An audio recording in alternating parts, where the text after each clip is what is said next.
When you talk about Cold War and spying, I mean, you just think of overcoats and fedoras and, people swapping suitcases and park benches. Is that the sort of stuff that's going on that people aren't aware of, John? So there's the analog world and there's the digital world. And I think what's happened is that all of that kind of tradecraft of espionage is still on, but it's now complemented by what's happening in the digital domain. So here we're talking about influencing, monitoring your TikTok and your social media, exploiting what you're posting and then shaping and influencing how you perceive that. It's much more complicated now and it's on a bigger scale. It definitely is much more substantial. Yeah, no, I've seen a bit of that with reaction to my documentary recently. But when Mike talks about a hive of spies, this is a line that's jumped out this morning, John. In your experience, I mean, what is that? Where are they coming from, and who are they working for? Which countries are we talking about here? So Mike Burgess deliberately avoided specifying countries because we know there are some pretty darned obvious ones, and the ones I wrote about when I was writing about ASIO feature, particularly Russia and China. But look, there are other ones out there. There are a range of countries that have been looking to capitalise on relationships and opportunities in Australia.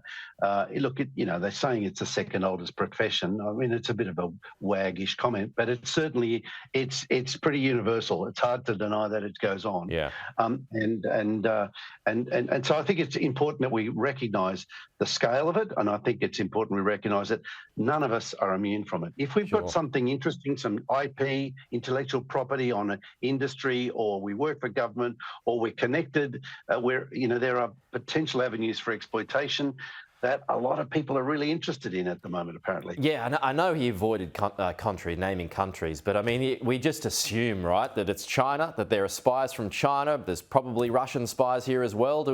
Are we on the mark? And plenty more. Yeah. Absolutely.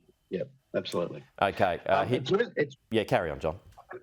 I was just going to say, it's very interesting what he had to say about foreign interference, because this has really struck me as he articulated really well the whole point about this being about to shape political and business decision-making to get an advantage, to monitor, to threaten, to harm diaspora communities, and to manipulate messaging through foreign language media and establishing community organisations. All of these things which in our multicultural society of today are more prominent, more consequential than ever.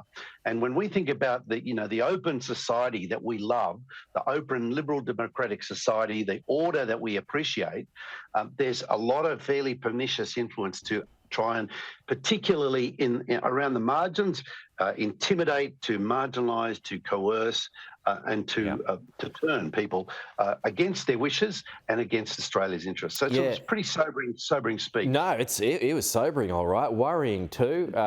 Basically, we got to wake up. And interesting that Burgess also ridiculed that old defence which stated, every country spies on each other. It's nothing to be worried about too much. And we recently saw this with the China spy balloon as a recent example. I mean, is that a sufficient defence anymore, just to say, every country spies on each other?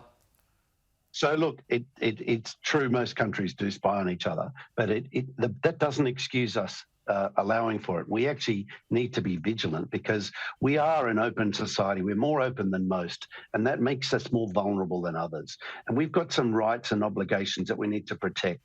Lots of other authoritarian states out there control. They have great firewalls that prevent access. They are much more controlling. We don't want to be like that. But to protect what we've got, we have to be vigilant. So Mike Burgess is right to call this out. It's right to point out that there are differences, and that it is right to say that we can't be blasé, and that we can't be. It is a big deal, and she won't be necessarily right. So she'll be right, mate. Yeah. Doesn't cut it when it comes to espionage and foreign interference, I'm afraid. Who are we spying on, John? Oh, mate. That's a hot one there for you. as a former practitioner, my lips are sealed. Yeah, okay, that sounds fair enough too. John Blaxland, great to talk to you as always.